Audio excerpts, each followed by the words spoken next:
Math with SP, sir.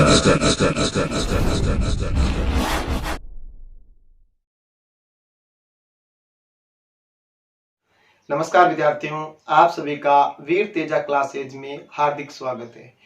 तो आज हम अध्ययन करेंगे क्लास 10th के चैप्टर नंबर 17 का, जिसके अंतर्गत हम माध्य के बारे में अध्ययन कर चुके हैं। तो आज हमारे इसमें दो टॉपिक और बच जाते हैं, माध्यक और बहुलक, जिसके बारे में आज हम अध्ययन करेंगे।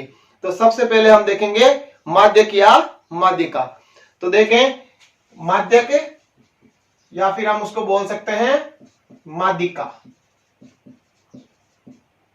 जैसे माध्य में मैंने आपको 3 श्रेणियां बताई थी, वैसे ही आपके इसमें भी 3 श्रेणी है। साथ में मैं बहुलक को भी ले लेता हूं। बहुलक, इसको तो हम m से व्यक्त करते हैं और बहुलक को हम z से व्यक्त करते हैं, यानी इनका संकेत देते हैं। ठीक है, अब देखो पहला आपके इन दोनों में श्रेणी, जैसे हम ले लेते हैं व्यक्तिगत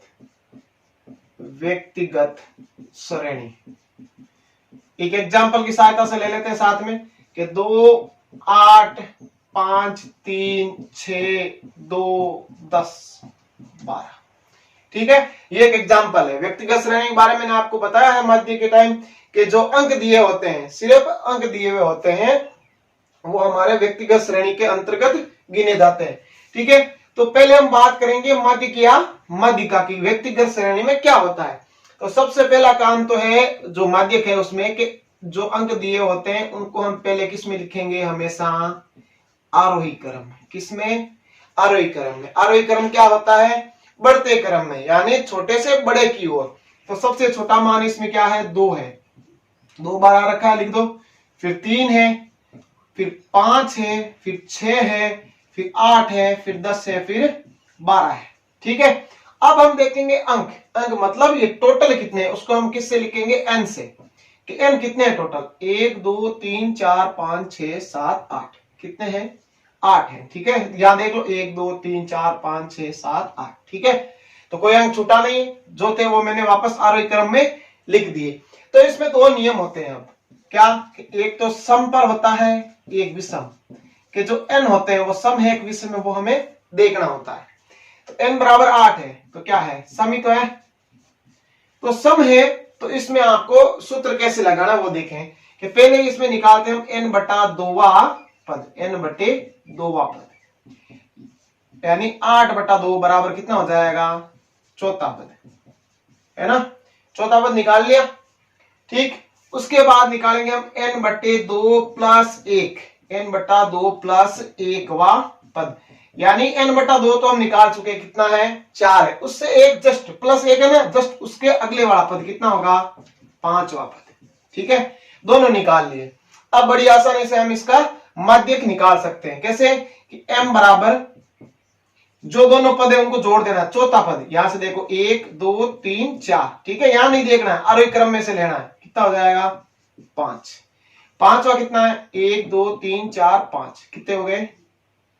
6 बटे 2, यानी चौथा पद प्लस 5वां पद बटा 2। 2 पद ही होंगे हमेशा इसमें। ठीक है, सम में, तो उनमें हमें 2 का भाग देना, यानी एक प्रकार की ये क्या हो गया? 2 पदों का माध्य हो गया। ठीक है, 5 6 कितने हो गए? 11। 11 बटा 2 मतलब माध्य हमारा आ चुका है 5.5। सॉरी, माध्य के कितना है?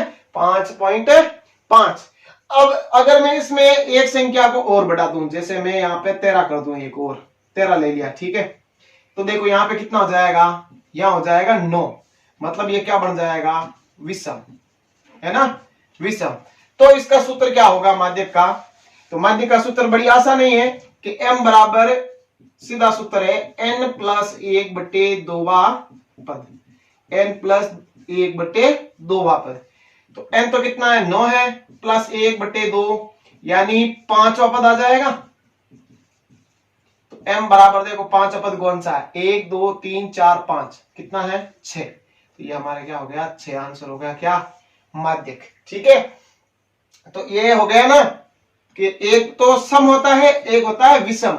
तो सम में तो पहले हम n बटा 2 निकालते हैं, फिर n बटा 2 प्लस 1, फिर 2 पद प्राप्त होंगे, उनको हम देखते हैं यहाँ पे, उनको जोड़ के फिर हम 2 का भाग देते हैं। अब विषम में क्या है? विषम में बड़ा आसान है, n प्लस 1 बटा 2वां पद, यानी n में एक पद आगे जोड़ो, फिर उसमें 2 का भाग जो आएगा वो आपका क्या हो जाएगा, माध्यक। तो ये तो हो गया आपके माध्यक व्यक्तिगत श्रेणी में। अब हम बात करते हैं इसी में बहुलक की, इसी में बहुलक की। सेम उदाहरण रख लेते हैं, 2, 8 और 5। ठीक है, तो बहुलक क्या होता है?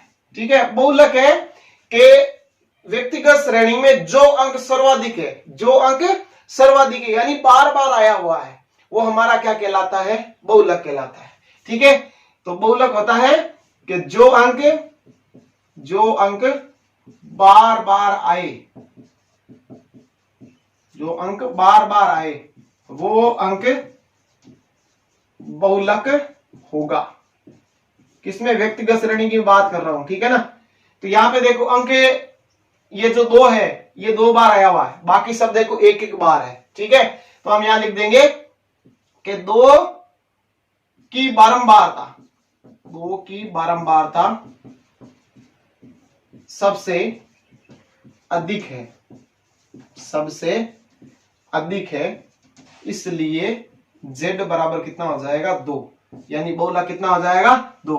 व्यक्तिगत श्रेणी में तो बहुत ही आसान है कि जो अंक सबसे ज्यादा बार है, ठीक है, वो इसमें आप लिख दो कि उस अंक की बारंबारता सबसे अधिक है तो वो बहुलक हो गया। ठीक है, तो बहुलक बड़ा आसान है व्यक्तिगत में तो।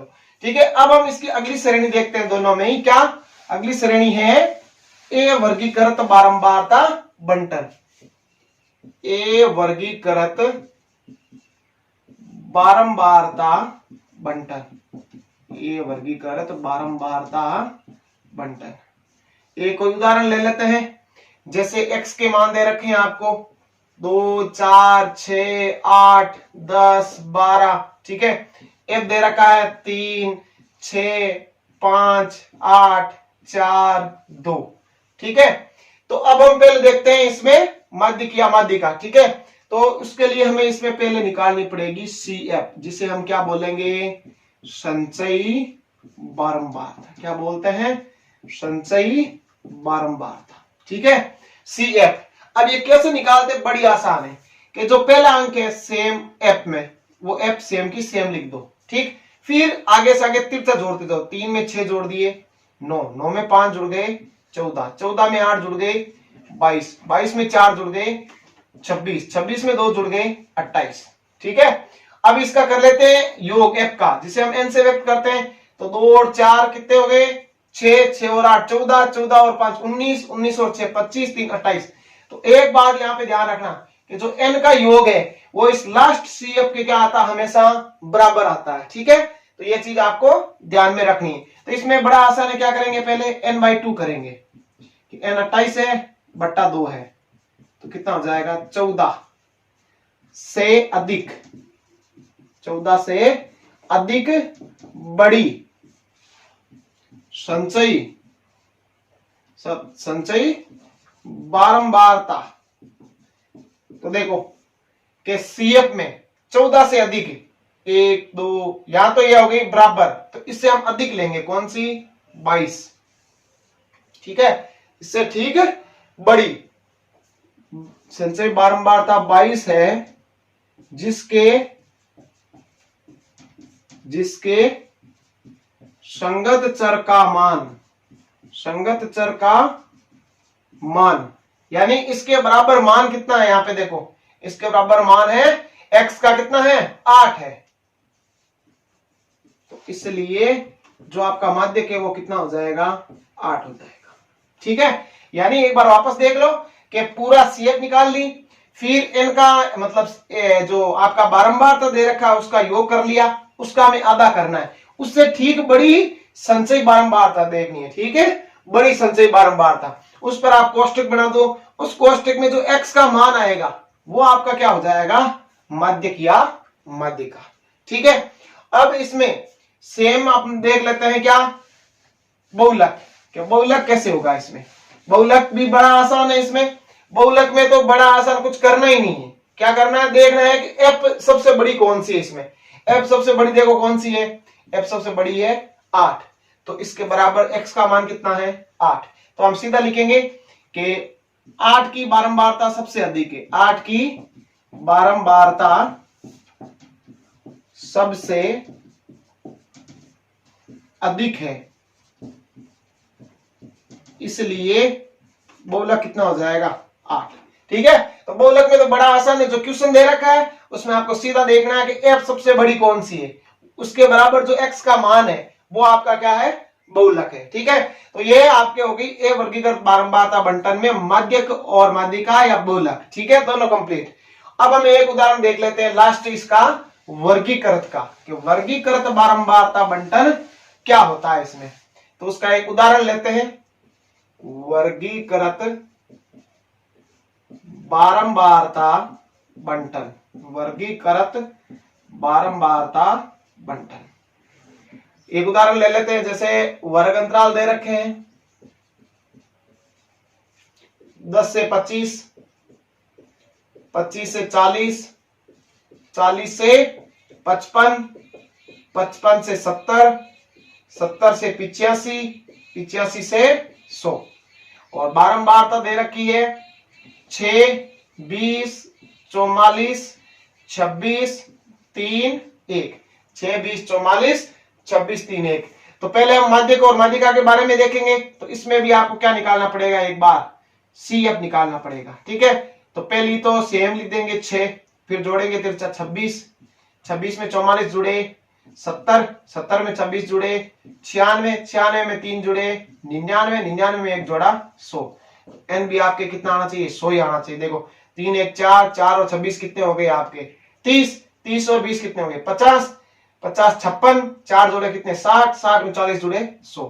यानी ये दोनों हमेशा क्या आती है, बराबर आती है। अब इसमें यहां पे देखो इसका एक सूत्र होगा कि m बराबर l plus n/2 minus c बटे f इंटू h। अब ये क्या क्या होते हैं, l तो होता है माध्यिक वर्ग की निम्न सीमा। ठीक है, तो पहले हम क्या कर लेते हैं, पहले मैं n/2 निकाल लेता हूं कि 100/2 बराबर 50। तो 50 से अधिक क्या है 70 है, 70 वाले पर क्या बना दो आप, कोष्टक बना दो कि 50 है जिससे अधिक संचयी बारंबारता 40 से 55 के वर्ग अंतराल में है, 40 से 55 के वर्ग अंतराल में है। ठीक है, अब हम जानेंगे कि ये L क्या है, F क्या है, H क्या है। तो L होता है माध्यिक वर्ग की निम्न सीमा, यानी जो वर्ग चूज किया है, यानी जिसमें हमारी अधिक बार संचय बारंबारता आई है, उसका जो छोटे वाला मान है वो हमारा क्या होता है, L होता है। ठीक है, फिर n/2 हमारे पास हमने निकाल लिया, आधा है इसका कितना है 50। अब C यहां पे इससे ठीक संचयी बारंबारता जो पूर्व वाली है, पूर्व की संचयी बारंबारता यानी जो कोष्टक है इससे ठीक ऊपर वाली, ठीक है, कितनी है 26 है। H माध्यिक वर्ग का वर्ग अंतराल, यानी अंतर कितना है इनके बीच में, 10 से 25, 25 से 40 कितने का है 15 का है ना, तो H कितना हो गया 15। F होता है माध्यिक वर्ग की बारंबारता, यानी जो इस कोष्टक में आपके F आई है वो आपकी क्या होगी, इसमें माध्यिक वर्ग की बारंबारता। निकाल लिया, अब इन सबको हम इस सूत्र में रख देंगे। ठीक है, यहां से मैं इसको साफ कर देता हूं। देखो m बराबर क्या होगा, अब L है, L कितना है हमारे पास, L हमारे पास 40 है, प्लस n/2 कितना है हमारे पास 50 है, माइनस C कितना है 26 है, बट्टे F कितना है, F हमारे पास 44 है, इंटू H कितना है 15। तो m बराबर 40 प्लस 50 में से 26 गए, कितने रह गए 24, इंटू 15, 24 इंटू 15 बट्टे 44। ठीक है, अब इसको आप छोटा करना था वो छोटा कर लो, चाहे कि 2 के पाड़े से ये कट गया 12। ठीक है, 2 के बजाय हम 4 का दे देते हैं कि 6 चौक 24 और 11 चौके 44। ठीक है, तो m बराबर 40, इसको आपको छेड़ना ही नहीं है, सेम रहने दो आप इसको। कितना 15 छके कितने हो गए आपके 90 बट्टे 11। तो m बराबर 40 प्लस भाग दे 11 88 बच गए 2। ठीक है, पॉइंट लगाने के बाद हम 0 उतार सकते हैं, तो कितने हो जाएंगे 20, जिसमें जाएगा एक बार भाग। ठीक है, 11 कितने बचे 9, पॉइंट लगाया हुआ 0 और उतार सकते, कितनी बार जाएगा 8 बार। तो m बराबर 40 में 8 जुड़े हो गए 48 पॉइंट 48.18। ये आपका क्या हो गया, माध्यक। तो बड़ा ही आसान है, CF निकालनी है, ठीक है, वही n/2 करना है। उसमें तो आप सीधा लिख देते हैं, किसमें, ए वर्गीकृत में। इसमें आपको सारे मान लेने हैं, वर्ग अंतराल आ गया ना इसमें, तो छोटे वाला जो वर्ग अंतराल हो जाएगा, छोटे वाला मान वो तो आपका हो जाएगा L। n/2 आपको पता ही है। C क्या होता है कि उसमें जो आपको कोष्टक बनाया है संचय बारंबारता पर, उसमें जो CF है, ठीक है, पहले वाली, वो आपकी क्या हो गई C। और H आपका अंतर होता ही है, F उसमें जो कोष्टक में आपकी F आई है, ठीक है। तो अब हम इसमें देख लेते हैं बहुलक। तो बहुलक का सूत्र क्या हो जाएगा, पहले वो देख लेते हैं कि बहुलक में Z बराबर L plus F1 minus F0 बटे 2F1 minus F0 minus F2 into H, ठीक है।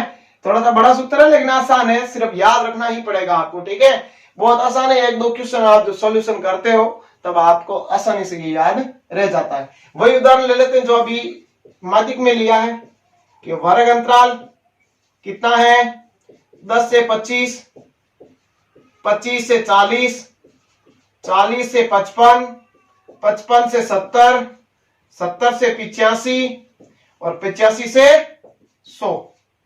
F है 6, 20, 44, 26, 3 और 1। तो मैंने आपको बताया है कि बहुलक में क्या करना है, कुछ भी नहीं करना, जो क्वेश्चन दे रखा है सबसे बड़ी बारंबारता देखो आप, तो 44 है, बना दो इस पे कोष्टक, ठीक है। तो लिखेंगे कि 44 की बारंबारता सबसे अधिक है, बारंबारता सबसे अधिक है जो 40 से 55 के वर्ग अंतराल में है, 40 से 55 के वर्ग अंतराल में है। तो इसमें देखो L वही है जो निम्न होगा, छोटे वाला मान 40। F1 क्या होता है इसमें, F1 मतलब जो इस कोष्टक में आपकी बारंबारता आ गई, कितनी आई है, 44। F0 तो अब आप आसानी से समझ सकते हैं इसको कि 0 तो एक से पहले आता है या बाद में, एक से पहले आता है ना 0, तो ठीक इससे पहले वाली F कितनी हो जाएगी, 20। F2 तो एक से बाद में आएगा ना 2, ठीक है, तो जो F1 है उसके ठीक बाद वाली क्या हो जाएगी, F2, ठीक। अब क्या बच गया इसमें, H कितना है अंतर, 15 का है, ठीक है। तो बड़ी आसानी से हम मान ले सकते हैं कि जो सबसे अधिक बारंबारता है वो कौन से अंतराल में, वो देख लो, उसका L यानी वो छोटे वाला मान वर्ग अंतराल में, F जो उस कोष्टक में आई, ठीक है, F1 और F0 तो एक से पहले आती है ना, याद रखने के लिए एक से पहले आता है ना 0, तो इससे ठीक पहले वाली F0 और 2 बाद में आता है तो इससे ठीक बाद वाला F2 और H आपका होता है इसमें अंतर, ठीक है। तो इसको हम अब सूत्र में रख के इसका मान ज्ञात करते हैं कि Z बराबर क्या होगा, Z बराबर यहां पे L है 40 प्लस F1 है कितना 44 माइनस F0 कितना है 20 बट्टे 2F1। तो 2 से इसको गुणा करा के मैं सीधा लिख रहा हूं, 44 2 कितने हो जाएंगे 88 माइनस F0 20 माइनस F2 कितना है 26 इंटू H कितना है 15। अब आगे सरल करें तो 40 प्लस 44 में से 20 कितने 24 इंटू 15, ये हमेशा ऊपर वाले से इंटू है, ठीक है ना। तो 88 में से आप ये घटा लो 20 और 26 कितने हो गए 46, 46 में से घटा लो कितने बच जाएंगे 42 बचते हैं ना। तो इसको छोटा करना चाहो तो देखो कितने के पहाड़े से कट जाएगा, 2 से काट लो या 3 से काट लो कि 8 ये 24 और 4 कितने हो जाएंगे 42, ठीक है। और कट रहे हैं देखो कि 4 दूने 8 और 7 दूने 14, ठीक है।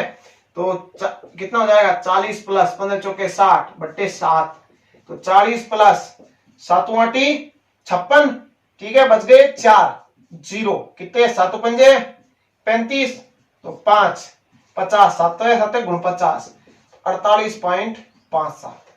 तो हमारा बहुलक कितना आ गया 48.57, ठीक है। तो बड़ी आसानी से सिर्फ आपको इसमें करना क्या है, ये चीज मेन है, सिर्फ आपको सूत्र याद रखना है, माध्यक में या बहुलक है या मध्य है, सूत्र आप याद रख लो। आगे बहुत ही आसान विधि है इनकी, सिर्फ यहाँ पे भी आपको जैसे जोड़ बाकी गुणा भाग है तो उसको वो तो आपको आना चाहिए, और थोड़ा सा आप आराम से कर सकते हो, ज्यादा टाइम इसमें लगता नहीं है। एग्जाम में आता है तो आपके देखो एग्जाम में कई बार आपको माध्य, माध्यक और बहुलक तीनों ही साथ में पूछ लेता है, ठीक है, और कई बार एक पूछता है या कई बार तीनों साथ में पूछ ले, ठीक है, तो उसमें टाइम भी लगता है, ठीक है, लेकिन आपको 6 नंबर पूरे के पूरे मिलते हैं आसानी से, ठीक है। तो आप इसकी तीनों जो माध्य, माध्यक, बहुलक है इनके सूत्र याद रखा कीजिए। अब देखो एक लास्ट टॉपिक इसमें आपको बताना है कि माध्यक में भी आपके जो एक्स वाई के मान आते हैं, जैसे मैंने माध्य में तो आपको बताए हैं 2 क्वेश्चन, वैसे ही आपके माध्यक में भी एक्स वाई के मान याद करने होते हैं, तो वो एक क्वेश्चन देख लेते हैं, ठीक है। तो हम देखते हैं लास्ट एक्स वाई वाला क्वेश्चन एक देख लेते हैं कि जैसे माध्यक दे रखा है, माध्यक दे रखा है 28.5 और वर्ग अंतराल दे रखा है, वर्ग अंतराल 0 से 10, 10 से 20, 20 से 30, 30 से 40, 40 से 50 और 50 से 60, ठीक है। एफ दे रखा है देखो कि 5 x 20 15 y और 5 और इनका टोटल योग है वो दे रखा है आपको 80। कितना दे रखा है? 80, ठीक है। तो आपको इसमें भी सीएफ निकालनी है, सीएफ निकाल लें 5। अब देखो यहाँ 5x नहीं करोगे, ये मैंने आपको माध्य में भी बताया है, ऐसे नहीं आप इसको 5x लिख दो, वो गलत है, क्योंकि एक चर और एक चर पद आपस में कभी जुड़ते नहीं है, ठीक है ना। तो 5 + x लिखेंगे, ऐसे इसको ऐसे 5x नहीं लिख देंगे कि 5x हो गया, वो गलत है, क्योंकि हम गुणा नहीं कर रहे हैं, यहाँ पे जोड़ रहे हैं। अब इसमें देखो अचर पद में जुड़ेगा, ऐसा नहीं है 20 को 5 से भी गुणा करवा दिया, x से भी गुणा करवा दिया, ऐसा नहीं है। 20 में 5 जुड़े 25 प्लस x, ठीक है ना। 25 15 कितने हो गए? 40 प्लस x। अब यहाँ पे y जुड़ेगा तो y भी अलग है ना, 40 प्लस x प्लस y, ठीक है ना। फिर 5 45 प्लस x प्लस y। तो मैंने आपको एक चीज शुरू में इसमें बताई है माध्यक में कि जो लास्ट n होता है वो हमेशा लास्ट CF के बराबर आता है। क्या आता है? लास्ट CF के बराबर n आता है, ठीक है ना। तो क्या करेंगे हम कि इनके बराबर रख के एक समीकरण बन जाएगा कि 45 प्लस x प्लस वाई बराबर 80, ठीक है। तो x प्लस वाई बराबर कितना हो जाएगा? 80 में से आप 45 को माइनस कर लो, कितने बच जाएंगे? 35। ये आपका हो गया समीकरण नंबर 1, ठीक है ना। जैसे माध्य में होता है ना कि योग दिया हुआ होता है, यहाँ पे वो पूरे f के बराबर आके एक समीकरण बनता है, वैसे ही आपके माध्यक में कि जो लास्ट CF होती है वो हमेशा इस योग के बराबर आएगी, ठीक है ना। तो वो आपका एक समीकरण बन गया। अब हम क्या करेंगे? अब हम करेंगे n/2 कि 80 का आधा n/2 80/2 बराबर कितना आएगा? 40 है, जिससे अधिक संचय बारंबार था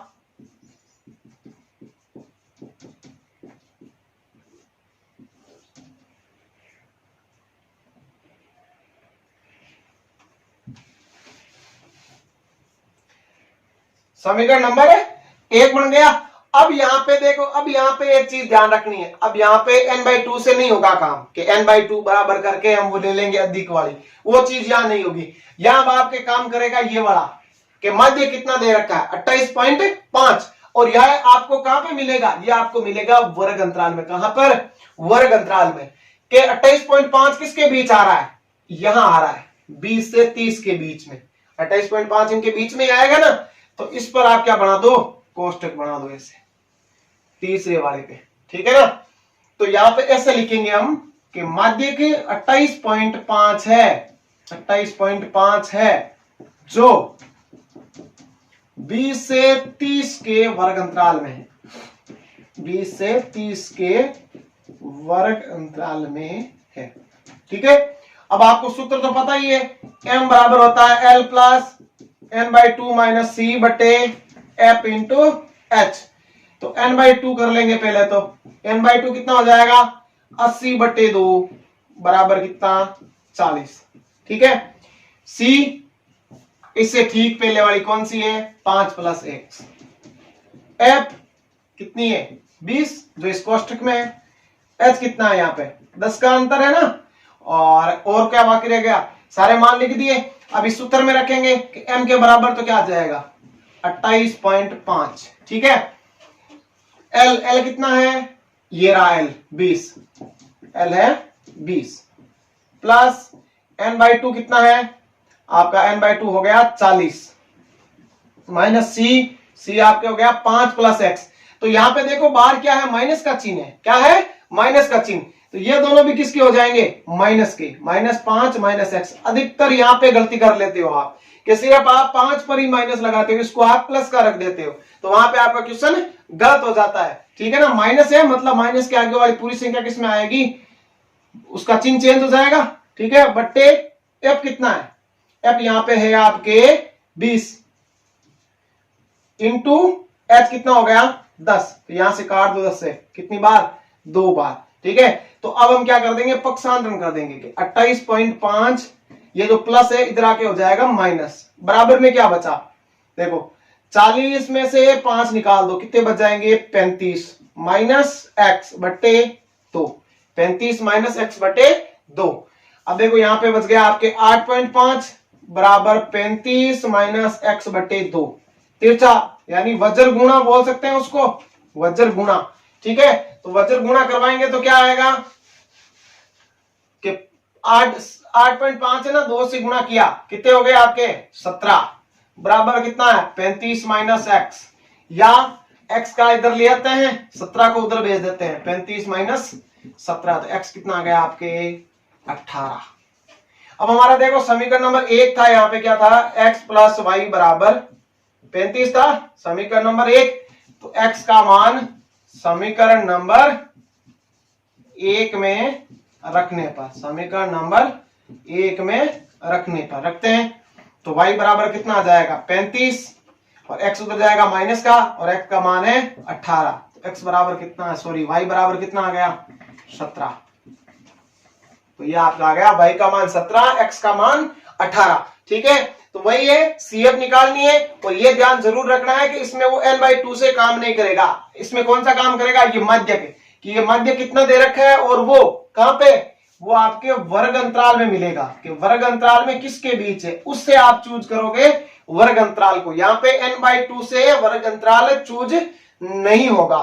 ठीक है, फिर उसके बाद में आपको l n/2 वो मान मैंने आपको बताए हैं पीछे वाले क्वेश्चन में, वैसे ही आपको ज्ञात करने। ठीक है, फिर मान रखना है m का, और इस तरीके से आपको इसको सॉल्यूशन करना। सिर्फ ध्यान यही रखना है आपको कि जो प्लस माइनस के चिन्ह वगैरह हैं वहां आप गलती करते हो। ठीक है, तो एक छोटे से चिन्ह के कारण आपके 6 नंबर पूरे चले जाते हैं, तो आपको चिन्हों का ध्यान रखना है, और मेन तौर पे आपको सूत्र याद रखना है, और इस प्रश्नावली में ज्यादा कुछ भी नहीं है, आप कोई भी क्वेश्चन को सॉल्यूशन कर सकते हैं जब आपको सूत्र अच्छे से याद हो, और एक्स वाई वाले में से सिर्फ थोड़ा सा आपको तरीका आना चाहिए। ठीक है ना, थोड़ा सा अलग है उनसे। तो ये आपकी हो गई प्रश्नमाला 17। अब हम इसके आगे देखो अध्ययन करेंगे त्रिकोणमिति का, जो आपके एग्जाम में आती है 6 नंबर की। तो मैं सबसे पहले, अभी आपके एग्जाम अभी बाकी है 10th क्लास के, इसलिए मैं जो 6 नंबर की प्रश्नमाला है उनको मैं पहले करवा रहा हूं, और सारे क्वेश्चन इसलिए नहीं करवा रहा हूं क्योंकि इतने करूंगा इतना टाइम है नहीं। तो मैं लगभग जब आप एग्जाम होगी अगर, तो आपके मैं सारे लगभग प्रश्नमाला कंप्लीट कर दूंगा। ठीक है ना, अभी हम 6 नंबर पर हैं, फिर 5 नंबर की प्रश्नमाला भी है, तो इस तरीके से हम चलते जाएंगे, और तब तक आप इन सबका साथ साथ में अध्ययन करो। और अगर आपको किसी भी प्रश्न में या प्रश्नावली में प्रॉब्लम है तो आप मुझे जरूर बताओ, मैं आपको उसका पूरा सॉल्यूशन दूंगा। ठीक है ना, तब तक के लिए आप इनको वापस से एक बार देखो। ठीक है ना, एक एक दो क्वेश्चन मिला लो, सारी प्रश्नावली के क्वेश्चन मिलाने की आपको कोई आवश्यकता नहीं इस 17वीं में। ठीक है ना, एक एक दो क्वेश्चन मिला लो, क्वेश्चन चाहे कोई भी आए, आपको सिर्फ सूत्र याद होना चाहिए। ठीक है ना, तो आप इनका एक बार वापस से एक एक दो क्वेश्चन मिलाएंगे, फिर हम अगले वीडियो में देखेंगे त्रिकोणमिति के बारे में। तब तक के लिए धन्यवाद।